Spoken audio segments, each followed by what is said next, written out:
Betul nggak saudara-saudara? Romo tuh punya apa sih? Jangan-jangan Romo Yosef tuh punya kodam kali ya? Bisa baca kodam gitu ya? Kayak yang lagi rame itu di TikTok. Anda ini kodamnya anjing laut, Anda ini kodamnya misalnya dinosaurus gitu ya? Enggak, firman Tuhan sendiri berbicara buat Anda. Salam damai sejahtera saudara-saudaraku yang terkasih pencinta firman Tuhan. Berjumpa kembali dengan Bible Learning with Father Joseph. Saudara-saudaraku, bagaimana kabar Anda hari ini? Izinkan saya di edisi kali ini, saya mau menyapa Anda-Anda yang baru saja bergabung, melirik-lirik, melihat-lihat video Bible Learning ini. Selamat bergabung, selamat menikmati channel YouTube yang sering kali mengupas tentang teks-teks kitab suci, firman Tuhan sendiri. Bukan untuk diperdebatkan, bukan untuk dipergunjingkan, dipertentangkan satu sama lain. Tetapi channel ini berisi tentang bagaimana kita bisa menikmati firman Tuhan sendiri. Saya seorang Romo, saya doktor kitab suci, saya seorang dosen di Sekolah Tinggi Filsafat Triarkara. Sudah lebih dari 8 tahun saya mengajar. Saya akan membawa Anda bagaimana menikmati sabda Tuhan. Firman Tuhan yang ditulis ribuan tahun yang lalu masih berbicara kepada kita sampai hari ini. Dimanapun firman Tuhan dibaca, dimanapun orang-orang berbicara, mewartakan kasih Tuhan, disitulah kekuatan Tuhan hadir dalam kehidupan kita. Kekuatan itulah yang mau saya hadirkan dalam keindahannya, dalam makna, kedalamannya, menyentuh hidup kita. Betul-betul firman Tuhan seperti pedang yang begitu tajamnya menusuk sampai roh dan jiwa kita. Saudara-saudara, biarkan diri kita dibaca oleh firman Tuhan. Karena apa? Satu firman dari ayat tertentu dibaca di masa-masa hidup kita tertentu bisa sangat berbeda. Hari ini, besok, atau nanti 10 tahun lagi, tergantung juga bagaimana Tuhan mau bersabda dalam keadaan kita. Ketika kita senang, ketika kita susah, ketika kita di atas, ketika kita di bawah, maknanya bisa sangat berbeda. Itulah yang disebut dengan firman Tuhan yang hidup. Saudara-saudaraku yang terkasih, di depan saya ada 4 buah vas bunga kecil-kecil. Silakan Anda pilih vas bunga nomor 1, vas bunga nomor 2, vas bunga nomor 3, ini yang paling gede, vas bunga nomor 4. Silakan Anda pilih, karena apa? Saya mau membuktikan bagaimana firman Tuhan juga bisa berbicara dalam situasi kita saat ini. Kita sedang butuh apa? Rahmat apa yang sesungguhnya sedang kita perlukan? Pertolongan seperti apa yang datang dari Tuhan melalui firman-Nya? Maka jangan lupa tulis di kolom komen angka 1, angka 2, angka 3, angka 4. Vas bunga mana yang paling menarik buat Anda? Vas bunga mana yang Anda pilih? Karena di dalam vas bunga ini ada tuntunan-tuntunan yang disediakan oleh Tuhan melalui pewartaan firman Tuhan ini. Satu hal yang membuat wajah saya berseri-seri, ceria, luar biasa, karena teks yang mau saya bahas kali ini adalah Mazmur tanggapan di hari Minggu. Saya yakin Anda yang sudah pergi ke gereja di hari Minggu, tulis juga di kolom komen Anda misa di mana, Anda kebaktian di mana, Anda merayakan Ekaristi di mana, tulis di kolom komen. Pasti pemazmur akan bernyanyi Mazmur bab 23. Betul, Tuhan adalah gembalaku. Romo Yosef betul banget Romo. Tadi begitu si pemazmur menyanyikan mazmur itu, hati saya tersentuh sedemikian rupa. Pengalaman-pengalaman saya, pergulatan-pergulatan saya, pertolongan-pertolongan yang Tuhan berikan dalam hidup saya betul-betul disentuh oleh Mazmur bab 23 ini. Tuhan adalah gembalaku.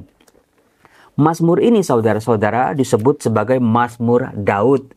Yang ditulis oleh Daud ternyata menurut teori dari teks ayat demi ayat yang kita baca, Mazmur ini dikarang oleh Daud bukan saja ketika dia masih menjadi seorang gembala domba dari ayahnya, tapi juga ketika dia sedang menjadi raja yang luar biasa ketika dia berhadapan dengan musuh-musuhnya, ketika dia di hari tuanya, bahkan ketika dia sampai menjelang ajal. Jadi, Mazmur bab 23 ini adalah seolah-olah menjadi ringkasan hidup seorang raja yang besar luar biasa, namanya Raja Daud. Bagaimana pribadi Divaudi, namanya saja menunjukkan angka 14. Dibagi menjadi 7, itu pas. Artinya, Daud adalah gambaran yang istimewa. Kalau dia tidak pernah bersentuhan dengan dosa dengan Batsheba, hidupnya sangat sempurna, bukan? Dia dikasih Allah, dia pribadi yang disebut sebagai pribadi yang memenangkan hati Allah. Hati Allah terpaut padanya. Karena apa? Sikapnya, karakternya, tindakannya, keberaniannya, kepolosannya memang luar biasa. Saudara-saudaraku yang terkasih, Mazmur ini dikarang oleh Daud itu betul-betul mencerminkan apa yang Tuhan telah berikan, yang telah Tuhan tunjukkan kepada pribadi yang sangat dikasihinya ini. Itulah yang nanti akan Anda lihat dalam satu persatu vas bunga yang ada di depan saya ini. Kalau Anda mau dalami sungguh-sungguh, Tuhan adalah gembalaku, takkan kekurangan aku. Coba Anda ulang-ulang kalimat itu, Anda cermati siapa Allah yang dicerminkan dengan simbol seorang gembala. Siapa si pemazmur yang memposisikan dirinya di hadapan Allah sampai-sampai dia merasa aku takkan berkekurangan. Adonai Roi, Tuhan adalah gembalaku, kepala, pemimpin atas hidupku, penunjuk arah langkahku, perlindunganku, tempat aku berlindung dari segala mara bahaya. Tuhan yang menyediakan segala hal yang aku butuhkan. Saudara-saudara, di balik kata gembala ini, begitu mengandung betapa luar biasanya Tuhan buat kita. Coba ungkapkan kalimat itu sambil Anda pejamkan mata. Anda posisikan siapa Allah, sang pemimpin kehidupan kita, gembala agung, yang sangat bertanggung jawab terhadap domba-dombanya, yaitu kita sendiri. Kemahakuasaan Allah, kepemimpinan Allah, perlindungan Allah diungkapkan oleh si pemazmur sampai-sampai dia tidak akan berkekurangan. Nah, di sini dia. Saya mau buka yang nomor 1 dulu. Di sini diungkapkan, Tuhan membimbing aku ke air yang tenang dan menyegarkan daku. Bagi Anda yang memilih vas nomor 1 ini, Tuhan sedang membimbing Anda ke air yang tenang, supaya Anda menjadi segar kembali. Bisa jadi iman Anda sedang kering, dompet Anda sedang kering, rezeki Anda sedang mengering, kehidupan Anda sedang tidak indah. Kesehatan Anda pun, kekuatan Anda, semangat hidup, keceriaan, keluarga Anda, kebahagiaan Anda sedang tidak baik-baik saja. Kering Romo, seperti tanah yang tandus. Betul-betul dompet kering dalam arti sebenar-benarnya Romo. Di sini bagi Anda yang memilih nomor 1 ini, Tuhan adalah gembalaku, takkan kekurangan aku. Ia membimbing aku ke sumber-sumber air. Nah, ini dia.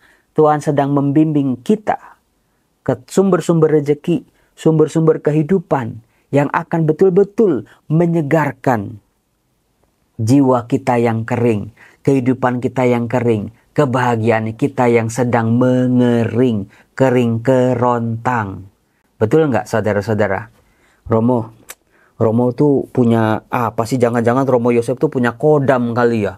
Bisa baca kodam gitu ya. Kayak yang lagi rame itu di TikTok. Anda ini kodamnya anjing laut. Anda ini kodamnya misalnya dinosaurus gitu ya. Enggak. Firman Tuhan sendiri berbicara buat Anda. Kalau Anda sedang kering, Romo, secara ekonomi saya sih nggak kekurangan. Tapi iman saya Romo yang lagi kering. Relasi-relasi saya juga lagi kering Romo. Kalau seperti kayu yang kering itu kan mudah patah ya, mudah hancur, mudah berkeping-keping. Betul? Betul Romo. Sementara yang nomor 2, kita akan lihat nih. Yang nomor 2 ya. Kita lihat di situ ada tulisan, Ia menuntun aku di jalan yang lurus demi namanya yang kudus. Saudara-saudara, apakah Anda yang pilih nomor 2 sedang di persimpangan jalan ketika Anda mau mengambil sebuah keputusan?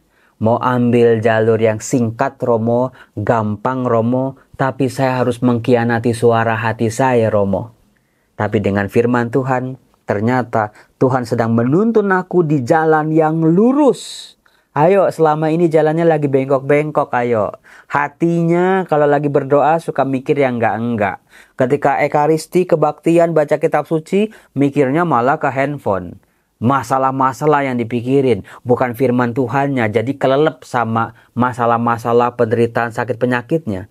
Tuhan sedang menuntun kita di jalan yang lurus. Iya ya Romo, jalan saya masih bengkok-bengkok Romo, masih up and down Romo. Kadang-kadang tergantung mood juga Romo dalam beriman. Hari ini Tuhan sedang berfirman untuk Anda, berpesan untuk Anda. Ia akan menuntun aku di jalan yang lurus demi namanya yang kudus. Nah, bagi Anda yang sedang mengalami ini, kalau tadi yang nomor 1 supaya jiwa Anda seger, iman Anda seger, relasi Anda seger, artinya diperbaiki, diperbaharui. Sementara yang sekarang adalah, sekalipun aku berjalan dalam lembah yang kelam, aku tidak takut bahaya. Apakah Anda yang pilih nomor 2 seringkali takut? Takut Romo, bener. Sama utang piutang, sama masa depan anak-anak, sama pekerjaan yang serba belum jelas Romo, sama rezeki yang masih nggak ada kejelasannya, sama masa depan Romo. Bingung Romo, takut. Tuhan akan menuntun kita ke jalan yang lurus, sehingga aku tidak takut bahaya, sekalipun aku berjalan dalam lembah kekelaman. Meskipun mungkin ekonomi, perahu rumah tangga Anda, waduh Romo, masuk lembah betul-betul nyungsep Romo.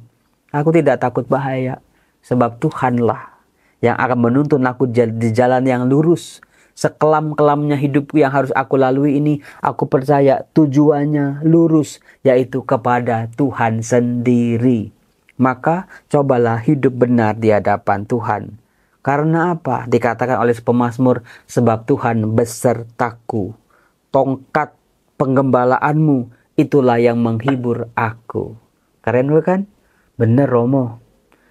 Kemudian yang 3 nih, yang paling gede nih. Ada apa di sini? Oke, kita lihat. Di situ dikatakan, Engkau menyediakan hidangan bagiku di hadapan segala lawanku. Engkau mengurapi kepalaku dengan minyak, pialaku penuh berlimpah. Saudara-saudara terkasih, Anda tadi lihat ya, apa saja yang diperbuat oleh Tuhan dan apa efeknya buat kita. Ya, kepada yang ketiga ini dikatakan, Tuhan akan menyediakan hidangan bagiku. Tuhan sediakan, God provides all the thing that we need. Tuhan sediakan betul-betul apa-apa saja yang sangat kita butuhkan. Meskipun kita minta nih duit gitu, kita minta rezeki supaya anak ini mau bayar kuliah ini. Mungkin Tuhan gak langsung menjawab, tapi yang Tuhan selagi sediakan buat kita adalah kekuatan dari dalam. Betul-betul ketika nanti rahmatnya turun, kita siap untuk menerimanya. Tuhan sedang menyediakan hidangan bagiku. Bukan sekedar hidangan biasa di hadapan lawanku. Mungkin saudara-saudara Anda memilih pas fase nomor 3 ini lagi dimusuhin orang, lagi dijahatin orang, lagi disirikin orang, lagi disingkirin sama orang, lagi dibuang sama orang. Betul apa enggak? Romo, sama keluarga saya sendiri Romo, dimusuhin Romo. Romo sama sahabat sendiri Romo, sama orang-orang yang dulu dekat sama saya sekarang lagi disingkirin. Tuhan akan mengubah itu. Tuhan yang adil akan betul-betul ada di pihak kita. Dikatakan engkau mengurapi kepalaku dengan minyak. Itu hanya raja, pilihan Allah yang diurapi oleh minyak. Pialaku penuh berlimpah. Artinya Tuhan sedang membawa kita untuk menjadi seorang pemenang. Pemenang dari apa Romo? Orang gak ikut olimpiade bulu tangkis gimana mau menang? Menang atas kehidupan kita sendiri. Kita tidak sedang berlomba, berkompetisi dengan orang-orang lain sebetulnya. Tapi kita sedang berkompetisi dengan kehidupan kita sendiri. Apakah aku bisa mengakhiri pertandinganku ini dengan baik sampai garis akhir? Aku mampu bertahan meskipun tantangan, siksaan, air mata datang silih berganti. Apakah aku bisa keluar sebagai pemenang? Tuhan meminyaki kepalaku. Pialaku penuh berlimpah. Piala itu simbol kemenangan. Piala itu simbol sukacita. Tuhan akan mengubah air mata, isak tangis dengan sukacita. Ketika nanti kita sadar suatu saat nanti Tuhan telah menjawab doa-doa kita jauh melebihi apa yang pernah kita minta sekalipun. Keren bukan? Keren banget Romo. Nah, yang terakhir yang nomor 4, siapa yang pilih ini? Di sini ada tulisan kerelaan dan kemurahan Tuhan mengiringi aku seumur hidupku. Aku akan diam di dalam rumah Tuhan sepanjang masa. Kerelaan. Artinya Tuhan itu rela menolong, mendampingi, menyertai kita, melindungi kita. Kerelaan. Semua itu berdasarkan kerelaan Tuhan kok. Bukan karena kita bisa ini, bisa itu. Lalu Tuhan harus memberikan kita berkat-berkatnya. Tapi semua karena kerelaan Tuhan dan kemurahan Tuhan. Kemurahan belaka yang akan menyertai aku. Tuhan yang penuh belas kasih, Tuhan yang baik, Tuhan yang betul-betul mudah hatinya tersentuh oleh belas kasihan. Itulah yang akan menjaga kita pada akhirnya. Dan pada akhirnya saudara-saudara, aku akan diam dalam rumah Tuhan sepanjang masa. Bagi Anda yang seringkali takut meninggal, Anda yang takut kehilangan, Anda yang takut ditinggalkan, Anda yang merasa hidupnya sia-sia, seperti pemazmur, Daud sendiri berkata, kemurahan dan kerelaan belaka yang akan menyertai aku seumur hidupku. Hanya itu, tahta, mahkota, segala macam yang dia miliki, akhirnya ya nggak berarti apa-apa. Dia sudah kenyang akan itu semua. Kemenangan demi kemenangan perang, nyawa-nyawa musuhnya, itu sudah semua nggak berarti lagi. Hanya kerelaan dan kemurahan Tuhan. Yang ngomong begini nih seorang raja yang sudah pernah mencapai titik kekuasaan sangat tinggi, sangat populer, sangat diidolakan oleh banyak orang. Pada akhirnya seorang Daud bisa merefleksikan semuanya sia-sia belaka. Hanya kerelaan dan kemurahan Tuhanlah yang akan menyertai aku seumur hidupku. Dan aku akan diam dalam rumah Tuhan sepanjang masa. Saudara-saudara yang terkasih, seorang Daud akhirnya bisa menuntaskan kehidupannya. Dia pernah salah, pernah jatuh, pernah buat dosa, pernah berprestasi, pernah mengalami kemenangan, pernah dapat sorak-sorai, pernah. Tapi Daud juga pernah gagal, pernah hancur, pernah diteriakin, dimaki-maki. Semua itu akhirnya dilepas oleh Daud ketika dia melihat semua hidupnya adalah kerelaan dan kemurahan Tuhan. Mudah-mudahan bagi Anda yang memilih fase nomor 4 ini bisa sampai pada pemahaman itu. Ya Romo, pada akhirnya yaitu kemurahan Tuhan dan belas kasih Tuhan sendiri yang membuat aku bisa diam dalam rumah Tuhan sepanjang masa. Saudara-saudara yang terkasih, Tuhan Yesus dalam bacaan Injil Markus bab 6, Injil tentang kemuritan ini, Anda bisa lihat sendiri bagaimana Yesus ditampilkan sebagai gembala yang baik. Tahu para muridnya capek, kecapean mereka dalam pelayanan, disuruh istirahat. Sementara Yesusnya tidak pernah istirahat. Itulah Tuhan kita, Sang Gembala yang sejati. Salam damai sejahtera, selamat hari Minggu. Tuhan Yesus memberkati keluarga Anda. Dalam nama Bapa dan Putra dan Roh Kudus. Amin. Bye-bye, Tuhan berkati.